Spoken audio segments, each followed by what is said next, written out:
Look at your past data. Use your intuition to guide the data analysis, but don't only base your decision on intuition. Coffee's for closers only. So we've established my proposal is sound in principle. Now we're just haggling over price. Let's see how much we're going for on eBay. Man, it's the same as Dunkin' Donuts. Costs 15 times the price. Today's podcast is sponsored by Jennings Executive Search. I had a great conversation with John Jennings about the skills needed in different pricing roles. He and I think a lot alike. If you're looking for a new pricing role, or if you're trying to hire just the right pricing person, I strongly suggest you reach out to Jennings Executive Search. They specialize in placing pricing people. Say that 3 times fast. Welcome to Impact Pricing, the podcast where we discuss pricing, value, and the beneficial relationship between them. I'm Mark Stiving, and today our guest is Kiran Gange. And here are 3 things you want to know about Kiran before we start. He is the CEO and founder of RapidPricer out of the Netherlands. He helps companies grow internationally, especially into India. And maybe my favorite thing about him is he was a Senior Strategy Analyst at Fry's Electronics. And when I was younger, I spent way too much time and money at Fry's. Welcome, Kiran. That was my favorite job also as well. Thanks, Mark, for having me on. It's going to be fun. Hey, how did you get into pricing? How did I get into pricing? Well, my first job was in retail. This was when I was 12 years old, probably. And it's not common for folks in India to work at 12 years old. But my dad had this vision that you have to earn your own money. So that's where I started working in retail. I found it interesting. And then I got into engineering. Like most people are expected to become engineers in India for some reason. And then I didn't quite enjoy it that much. So I went over to Pepperdine in California to get my MBA. And out of there, again, I kind of, maybe my resume helped there. My first job was with Demand Tech. Back in 2005, it was a leader in pricing.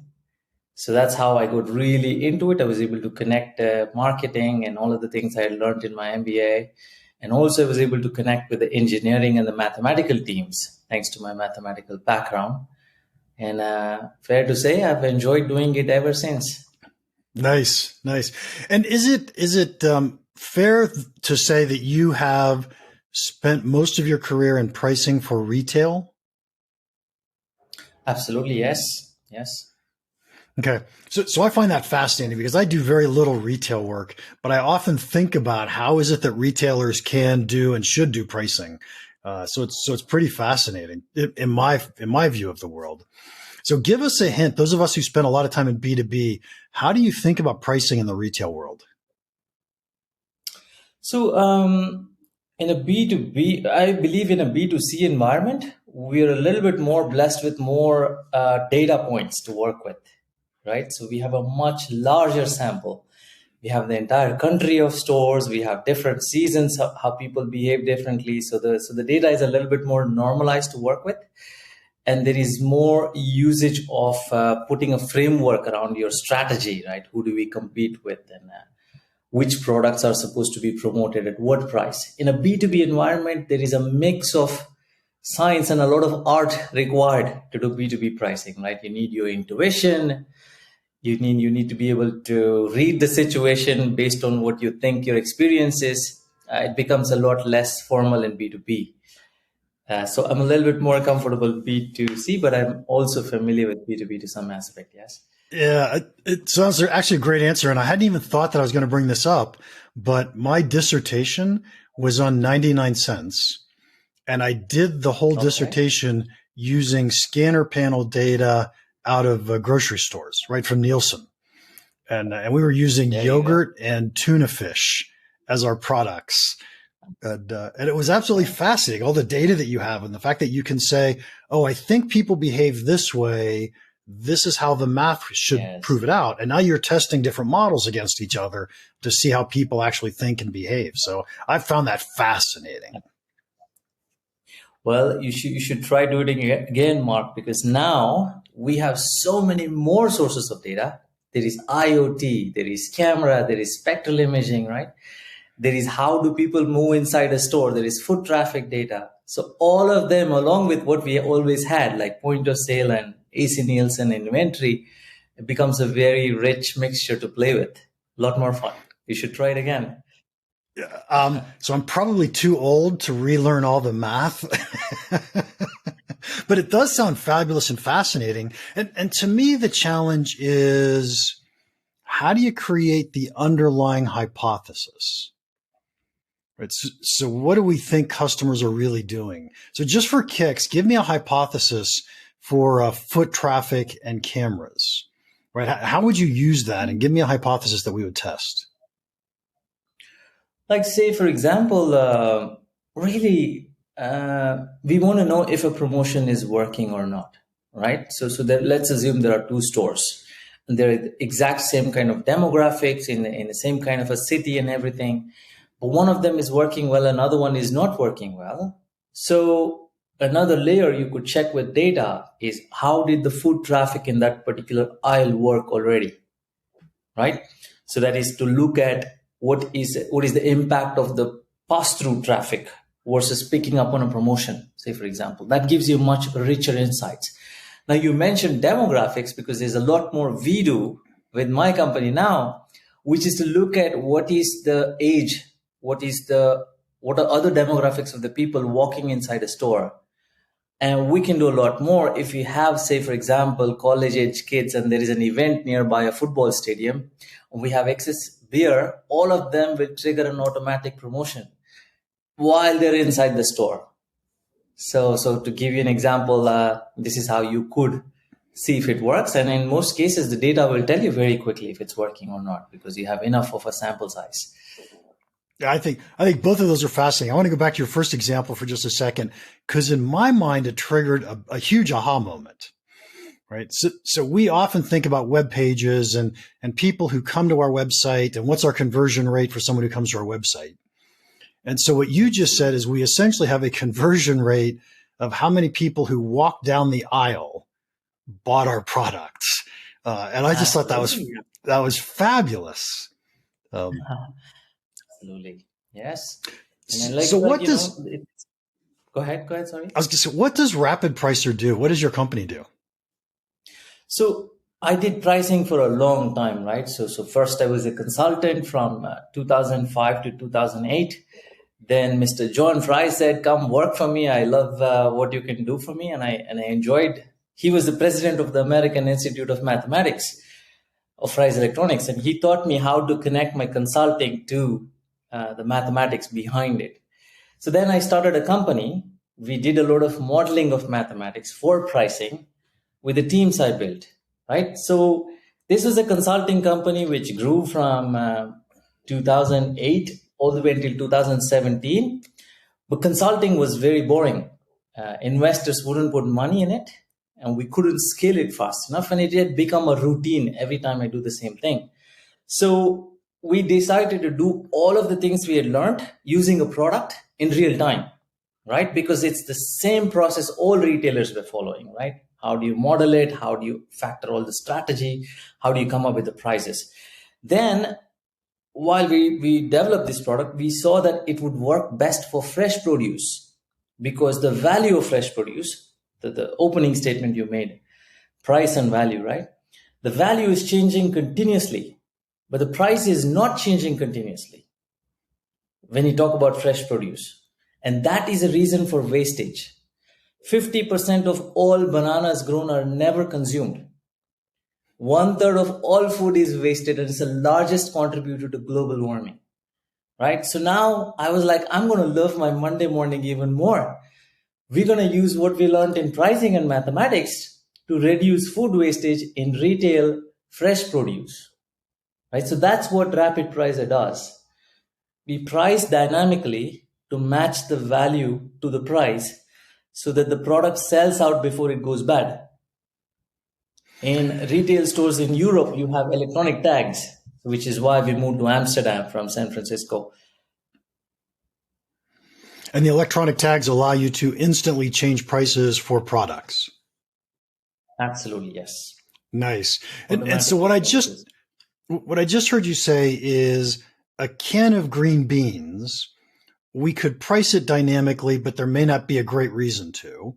A can of beer, there may be a great reason to, because I have students at a football game coming in with an event. And bananas or any type of produce, the value is going down over time. And so we could adjust the price over time. So dynamically adjust that price. That's correct. That's pretty fabulous. And so you would say that your company is really doing dynamic pricing based on product and market conditions? Absolutely, yes. And there are many different factors which apply to different products. Just like you mentioned, Mark, you talked about can of beans. Yes, we don't need to promote it that much. Beer, yes, but there's also umbrellas. There's also seasonal products, which is only made for Christmas, let's say. You need to sell it before Christmas. There are electronics, which a new product is coming out, and you need to get rid of the older one before the new one comes in. Fresh produce, I like, because I like to do something about protecting the earth for a little longer. And it is well received in many parts of Europe. The technology, even before it could reach a economy of scale, we would get the support to reduce food waste, right? So yes, we could use it a little bit better for anything which changes in value rapidly. Yes. And so this is such an interesting issue, because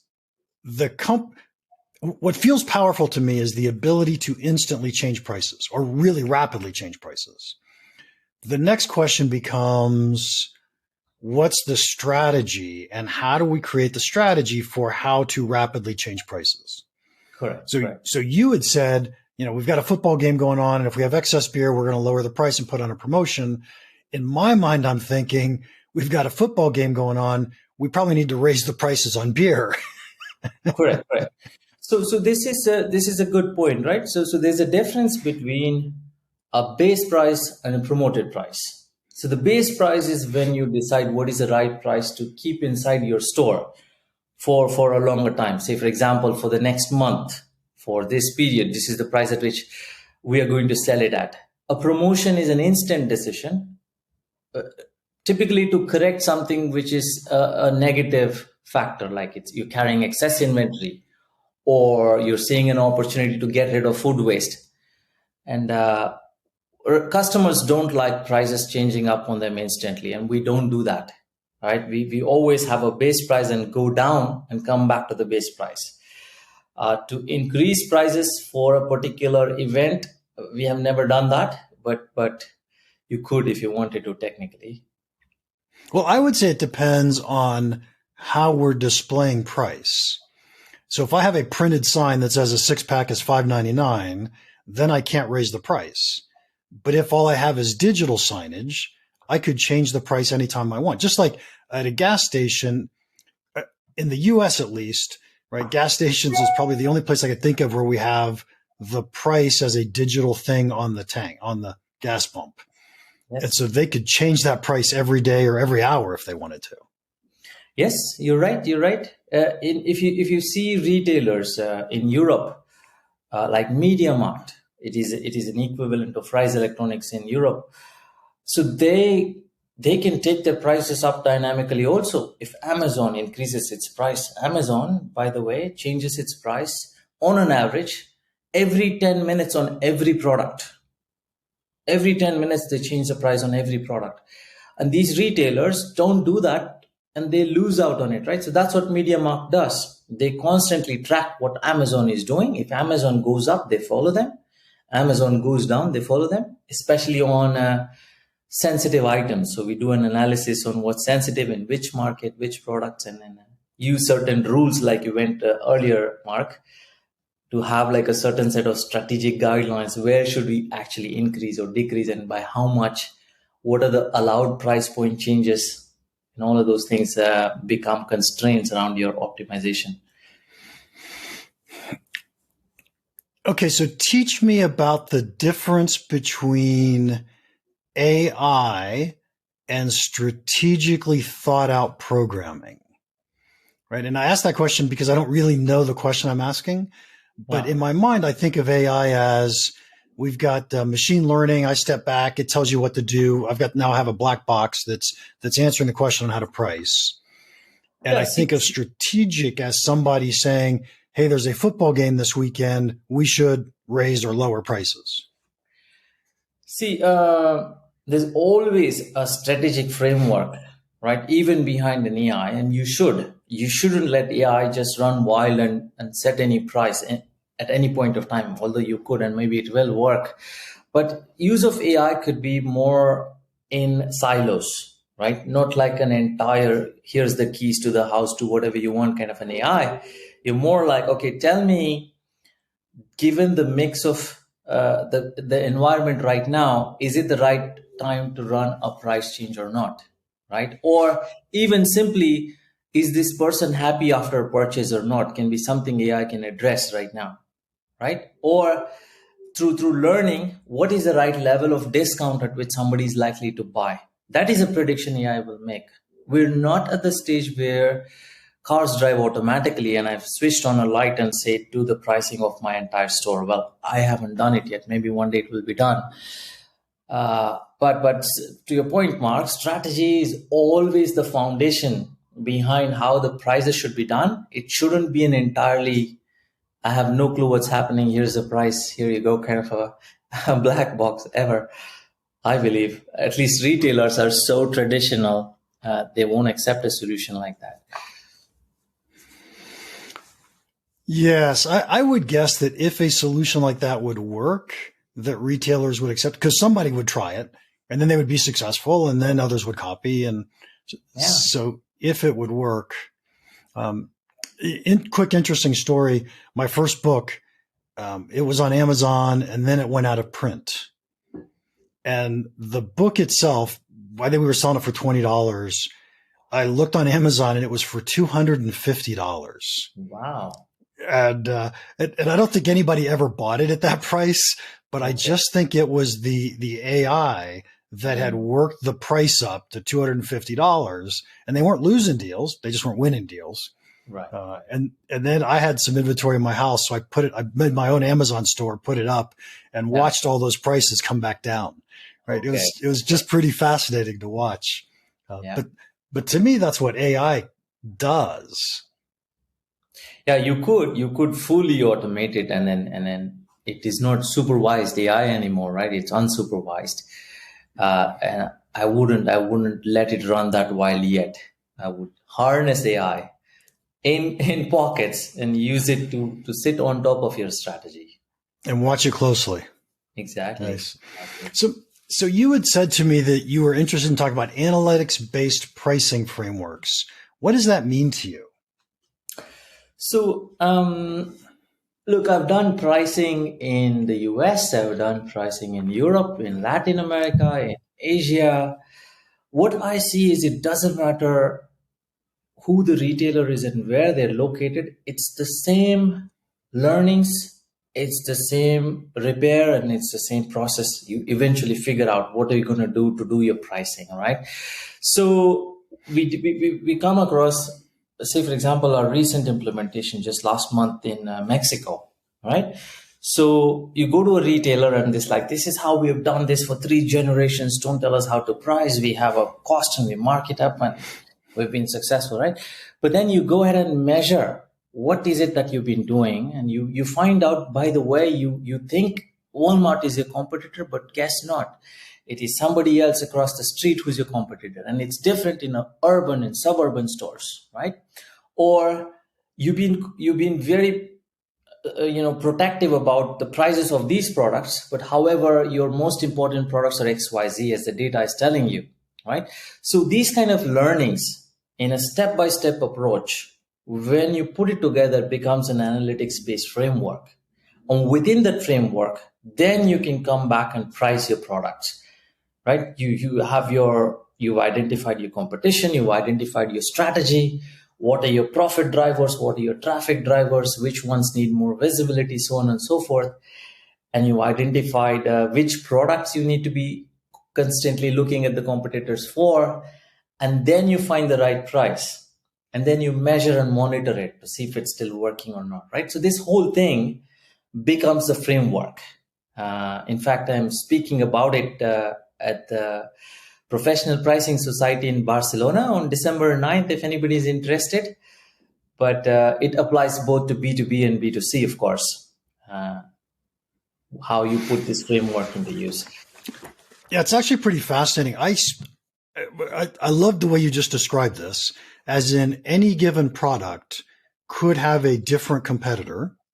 It could have no competitor because people aren't choosing between, whether I'm going to go to Walmart or your store for this product. And I often teach a concept I call will I and which one, where will I is, am I going to buy something in the product category? And then which one is, whose am I going to go buy? And I could see me making the decision between your store and Walmart based on, a half dozen different products or different prices or prices I remember. And I say, this is how I'm making my which one decision. Right. And once I'm in the store, I'm making a whole bunch of will I decisions, right? Oh, am I going to buy this product today? Am I going to buy this product today? Even though it looks like I might be choosing between different brands, in truth, that one retailer sets all those prices. Absolutely. Yeah. And so that strategy or that thought process gives you the ability to tweak prices to get people to come into your store and then to make more money once they're in your store. So. Absolutely. Yeah. Yeah. So what you said, will I, it's driven by traffic drivers. So people remember the price of milk and eggs, say, for example. They know exactly how much they paid last time. They won't remember the price of a bottle of shampoo. And then there are various opportunities to use pricing based on that strategy, the role each product plays in your assortment. And it's the same thing in B2B. You need to know which products are people sensitive about and make sure they get the best value on those products. You compete on those products, and the others can be your profit drivers. Yeah. Using AI, how do you know which products people are price sensitive on? So basically, you do modeling. You do modeling of price sensitivity, right? So one of the factors is price, but the price in itself cannot be the only factor, right? Say, for example, you change your price, but at the same time, if the competitor increase the price or decrease the price, what's happening in the market, right? Maybe there was no availability of product somewhere else. There was less availability in your own store. Maybe it was a season. All of these factors need to be modeled at the same time. You can't just model price versus volume, right? So that's what you tell the AI model. These are the input factors, and give me a price at which you're going to sell the most, right? That becomes the output of the model. And again, it can be done by regression also. It doesn't need to be AI. AI is just a smarter form of regression where the weights are calculated continuously and pushed back and forth. But yes, both are models you could apply. Awesome. Kiran, this is fabulous. I'm enjoying this conversation a lot, but we're going to have to start wrapping it up. And as we wrap up, the second to last thing we're going to do is we're going to play pricing table topics. I explained it to Kiran a little bit beforehand, but for our listeners, table topics comes from Toastmasters. I have a deck of cards here with the saying, one of our impactful insights on each card. I'm shuffling them once for him, pulling a random card, and he's going to talk between 1 and 2 minutes on whatever it is I'm about to say. This happens to be the 5 of Hearts. Execute price increases in phases. Test the outcomes. All right. So especially in these days of inflation, right? The cost changes are coming through all the time. You have to do this. You have to increase the prices. What I would suggest is pick your most sensitive products and delay the price changes, or do them in phases if you can. Okay. Don't do it immediately, because if somebody's always buying milk at like, $2 a gallon, whatever, and it goes to 2.5, you're going to remember it. But if you go from 2 to 2.1 to 2.2 and then eventually reach to 2.5, you're smoothing out the shock. But on other products, you can actually do it at once. It could be like, it could be like the shampoo example we're talking about. So whenever you have these cost increases, have like a strategy to understand which products are going to absorb the cost over time, which products can take it immediately. That will help you both stay up to date with your latest cost and not upset your customers too much. Yes. So what was the second part of your question, Mark? That was it. That was beautiful. Kiran, you just made a full minute. All right. That was exceptionally well done. Thank you so much. And by the way, to our listeners, if you want to buy your own impact pricing playing cards, you can get them at impactpricing.com/merch. And then finally, for Kiran, what is one piece of pricing advice you would give our listeners that you think could have a big impact on their business? So look at your past data, right? Use your intuition to guide the data analysis, but don't only base your decision on intuition, right? Say, for example, if you can look at how your customers have reacted to your price changes in the past, that can be super valuable. If you've run a promotion, see if it was worth the discount. Did you get an incremental profit on it or not? Did you actually cannibalize your own sales from your other products or not? Right? And also look at the sensitivity of the prices you're carrying already. So doing this, it's like looking at your health records or like, your metrics from the past to see what you ate, made what changes to your body. It's such an important, valuable insight for you. Do some data analysis to help you rely a little bit better on the strategies you're going to make in the future. That'll give you a lot more insights. All right. Awesome answer. And for our B2C customers, you have no excuse. And for our B2B customers, you should be looking to see what data you do have or could collect in the future and see how we could do better analytics. Nice. Kiran, thank you so much for your time today. If anybody wants to contact you, how can they do that? Well, first of all, it's my pleasure to be here. I love talking. I love speaking. So if anybody wants to do more of it, I am available on LinkedIn. You can find me with my first name, Kiran, Kiran, and last name Gange, Gange. So Kiran Gange, I'll be there. I'll be happy to accept, and I'll be happy to give you thoughts on what more you could do with your own data. Perfect. Thank you, Kiran. We'll have your URL for your LinkedIn page in the show notes. And episode 196 is all done. Thank you so much for listening. If you enjoyed this, would you please leave us a rating and a review? The easiest way is to go to ratethispodcast.com/impact pricing. And finally, if you have any questions or comments about the podcast or pricing in general, feel free to email me, mark@impactpricing.com. Now, go make an impact. Thanks again to Jennings Executive Search for sponsoring our podcast. If you're looking to hire someone in pricing, I suggest you contact someone who knows pricing people. Contact Jennings Executive Search.